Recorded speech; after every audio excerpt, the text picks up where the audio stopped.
This is Curious Minnesota, a Star Tribune project that sends staff from the state's largest newsroom hunting for the answers to great questions we receive from you, our readers. We're here to answer everything you want to know about the state's people, places, and culture. Welcome to Curious Minnesota. I'm your host, Eric Roper.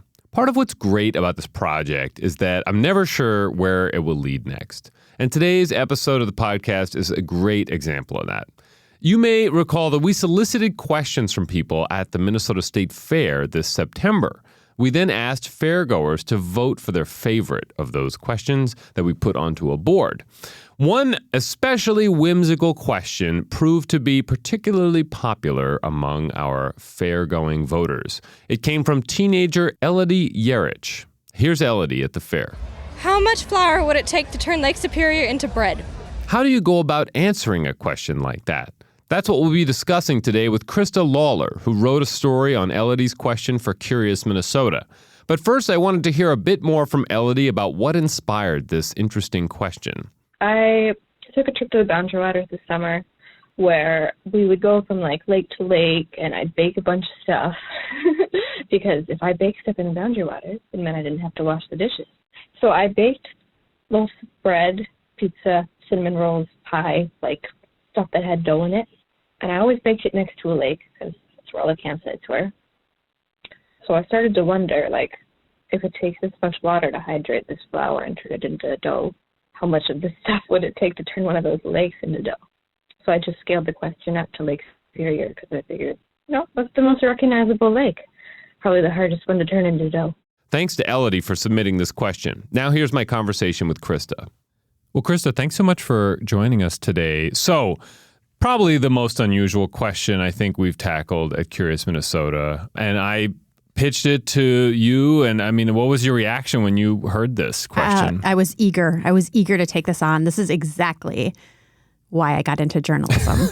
This is exactly the kind of ridiculousness that I love. High-level bread questions. Just very fun, very good-natured, kind of a chance to get a little whimsical. So I loved it. And you're based in Duluth. You're always around Lake Superior. Right. I look at it every day. Okay. So perfect person to take on this story. And so when we started talking about it, I guess the first thing that we talked about was who is going to help with this, right? And maybe some interesting bakers. And you actually found the most interesting bakers for this question. This was not hard for me. I knew exactly who was going to answer this question. The Lilligard brothers, they own Duluth's Best Bread, and they're just funny. All their packaging is funny.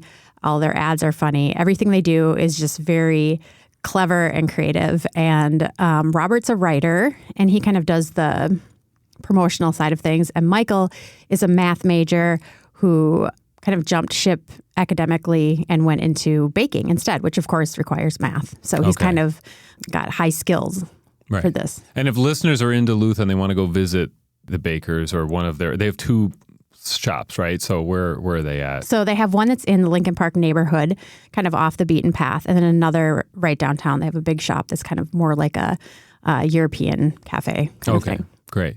So, all right, let's start with Lake Superior. It's not just in Minnesota. It's many states it touches. It's international. Right. So first of all, in order to figure this out, we're going to need to know the volume of Lake Superior because ultimately this is a math question. So tell us all the top line stuff we need to know about Lake Superior, and then we'll talk about volume specifically.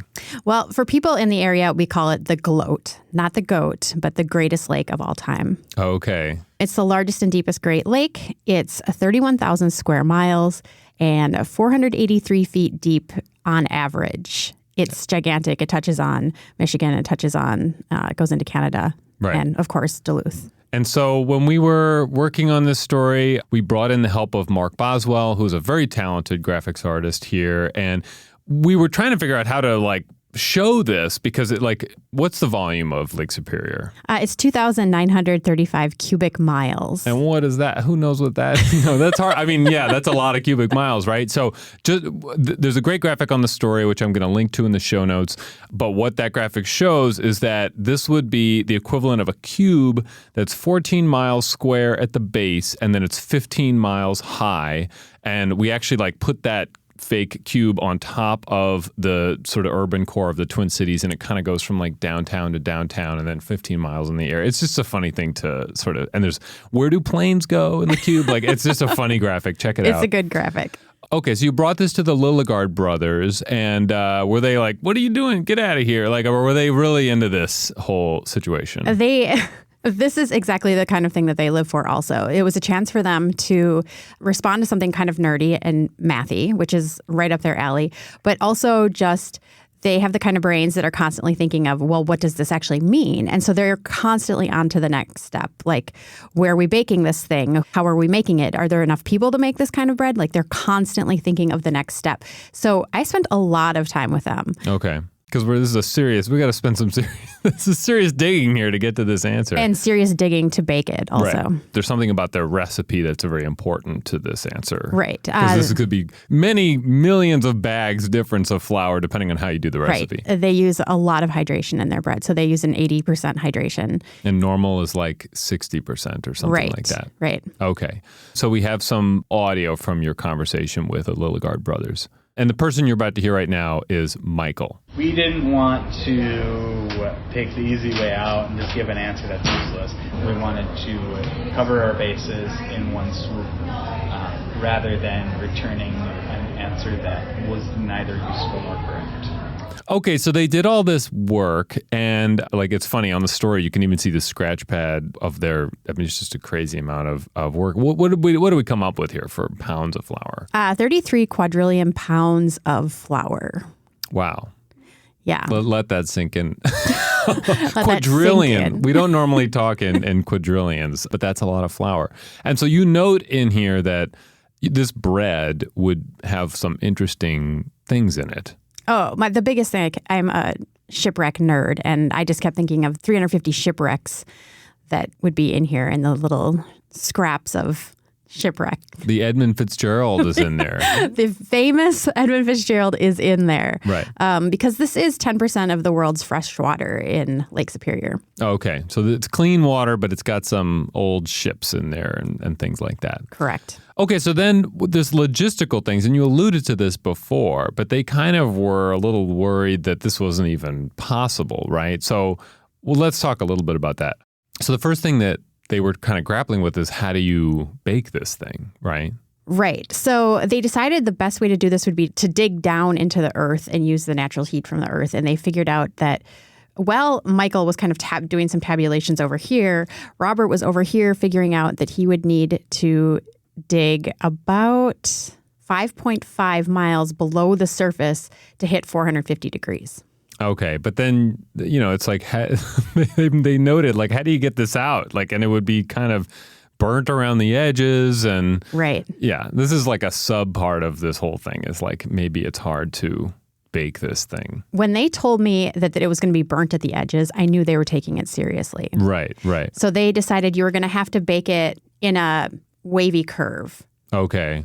They wanted to break it up into smaller loaves. I was not into that. Mm-hmm. I wanted them to keep it one loaf. So it's going to be a curvy loaf so that it bakes evenly. Right. I mean, in some alternate reality, I was imagining this thing might get baked right in Lake Superior, but then you'd have to come up with some sort of solar oven or something, but we're going to leave that to listeners out there. If you have thoughts, we are very open to putting your audio on this show, thinking about how we're going to bake this thing, or any other thoughts about the Lake Superior loaf in general. All right, so yeah, baking it, that's one thing, but actually we have to even step back further about resources, right? Like, right. Is there even enough to make this thing, wheat and flour and what have you? The short answer is no. Last year, the world produced enough wheat to make about 0.01% of what would be needed for this loaf. So, no, there's not enough wheat in the world. Yeah, that's like not even close. No. Wow. No. Okay. You also mentioned in the story that the world economy falls short of paying for You can't pay for it. No, this is going to wipe out everything. There aren't enough people to, kind of run around on the loaf and kind of mix it up and knead it a little bit. Not enough people to do that unless you have your entire family working together, everyone in the world coming together for this common loaf. Wow. Which is kind of a peaceful thought if you think about it. Sure. Yeah. Again, you spoke to the bakers, and we just have a little bit more from them about putting these calculations out into the world was a little nerve-wracking. And the person you're about to hear right now is Robert.